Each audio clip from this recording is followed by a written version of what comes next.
হরে কৃষ্ণ। রাধে রাধে বন্ধুরা, আপনারা সবাই কেমন আছেন? আশা করি অনেক ভালো আছেন। আমি অনেক ভালো আছি। আমার নতুন একটি ব্লগে আপনাদের সবাইকে অনেক অনেক স্বাগত। তো ওইখানে এখনও সকাল হয়ে গেছে, আমার তিলক করা হয়ে গেছে। মন্দিরে চলে এসেছি, এসে দেখি মা অর্চনের জন্য সমস্ত কিছু রেডি করে নিয়েছে। এখন ভগবানের অর্চন হবে, তো আপনারা ভগবানকে দর্শন করে নিন। এবার আমি ভগবানের জলটা এনে দেবো, এই বালতি নিয়ে যাচ্ছি। সামনেই আমাদের কল আছে, জল নিয়ে আসবো। তো জল আনা এখনো হয়ে গেছে আমার। এবার আমি ফুল তুলবো। ফুল তোলার জন্য এখানে আমার সামনে ফুলের গাছ আছে, ফুল তুলবো।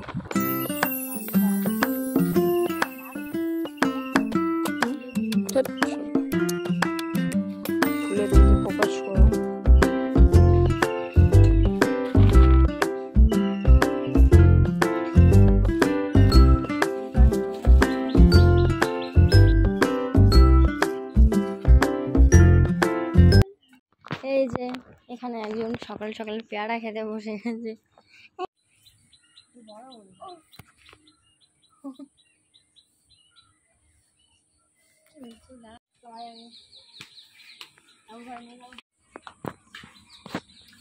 ভিতর দিয়ে পড়তে যাচ্ছে। এই যে অর্চন করা হয়ে গেছে, অর্চনের ভগবানের স্নান করানো জল, সেটা আমি এখন গ্লাসে ঢেলে নেবো। গুরুদেবের স্নান করানো হয়েছে, আর ভগবানেরটা এই তুলসী পাতাটা, এটা ভগবানের, আর গুরুদেবেরটা ঢালা হয়ে গেছে। তো আমার ঢালা হয়ে গেছে। এখন আমি রান্নাঘরে চলে এসেছি সকাল সকাল। তো এখন আমি একটু গরম জল খাবো। এই যে কড়াটা এত গরম, বসিয়ে দিয়েছিলাম আগে থেকে, জল দিতেই গরম হয়ে গেছে। তো আমি এখন জল নিয়ে এবার পাতিলেবু দিয়ে খাবো। পাতিলেবু দিয়ে দিচ্ছি, দিয়ে গুলিয়ে এখন আমি একটু জল খাবো। তো এই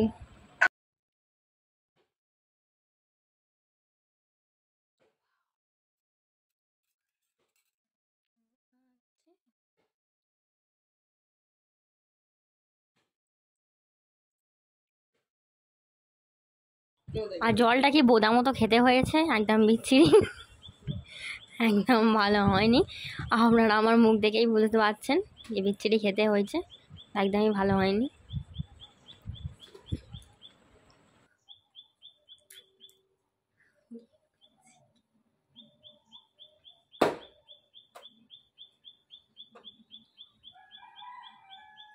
আমি জল খেয়ে এখন এই জামা কাপড় সকালে ভিজিয়ে রেখেছিলাম, জামা কাপড়গুলো কাচতে চলে এসেছি পুকুরে। জামা কাপড়গুলো কেচে নিচ্ছি এখন। কেচে এবার আমি আগে আগে সব শুকো দিয়ে দেবো, বেশি না, অল্প জামা কাপড় শুকো দিয়ে এখন এবারে আমাদের সকালের টিফিন খাওয়ার ব্যবস্থা হবে। তো দেখি, এখানে এসে দেখি যে মা বাদাম ওই কি শুকনো বাদাম কড়ায় নাড়ছে। বালি না, নুন দিয়ে, বালি দিয়ে নাড়লে কেমন একটা বালি বালি হয়, ওই জন্য। তো বাদামগুলো হয়ে গেছে ভাজা, সেগুলো আমি ওই কি বলে এ করে ছাড়িয়ে নিয়েছি। নিয়ে আর এখানে বিস্কুট টিস্কুট সেগুলো কৌটোগুলো সব রেখে দিলাম। তো তারপরে ভোগ লাগানো হয়েছিল। এই যে আমাদের ভগবানকে দর্শন করুন। আর এই যে ভোগ লাগানো হয়েছিল আজ সকালে, মুড়ি, নিমকি, বিস্কুট, বেগুন ভাজা, ওই আর সমস্ত কিছু চিপস, এইসব দিয়ে আজকে আমরা টিফিনটা সারবো। টিফিন করা আমাদের হয়ে গেছে, এখন আমরা এই রান্নার কাছে চলে এসেছি রান্না করব বলে। আজকে আমাদের রান্না হবে কি কুঁদরি আলু ভাজা, আর এটা কুলপো শাক কাটছি এখন আমি। কুলপো শাক দিয়ে কলা আলুর তরকারি। কুলপো শাকগুলো আমি সব কেটে নেবো আগে আগে।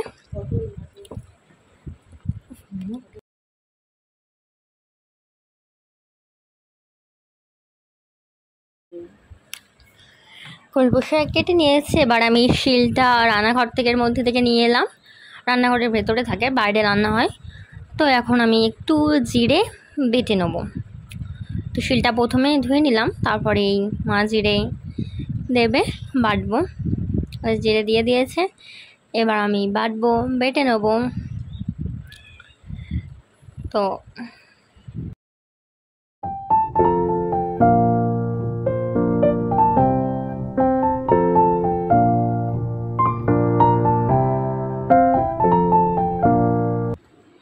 এখন আমি বাটনা বাটছি আর এদিকে গল্প করছি মার সাথে।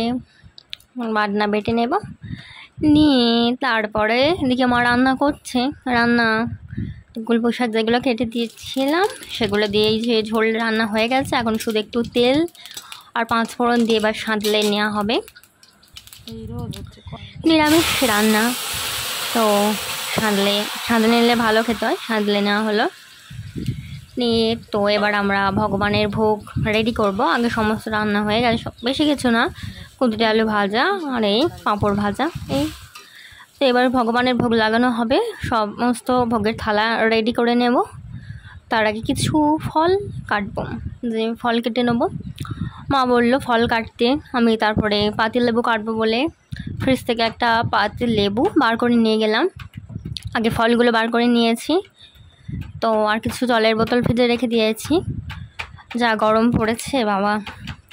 এই যে এবার আমি ফলগুলো সমস্ত কেটে নেবো একে একে ভগবানের ভোগের জন্য। ভোগের থালা, ওরে বাবারে গেল। কিছু ফল ছিল এখানে, আম, তারপরে আছে আপেল, লিচু, আঙুর, সবেদা। তো সমস্ত কিছু আমি কেটে ভগবানের ভোগের জন্য এখন থালা সাজিয়ে নেব। এই ভগবানের ভোগ লাগানো হবে, তারপরে আমরা প্রসাদ পাবো। যেখানে আমি এখন লিচু ছাড়াচ্ছি। তো আজকাল যা গরম পড়ছে বলার কথা নয় বাবা। এই যে আমার ছাড়ানো হয়ে গেছে, এখানে আছে পেয়ারা, আঙুর, লিচু, সবেদা, শশা, সমস্ত কিছু। এই যে ভগবানের বাসনগুলো মেজে রাখা হয়েছিল, এগুলো আমি এখন ভোগারতির জন্য নিয়ে যাচ্ছি মন্দিরে। তো হরে কৃষ্ণ বন্ধুরা, আমার এই ছোট্ট ব্লগটি আমি এখানেই শেষ করছি।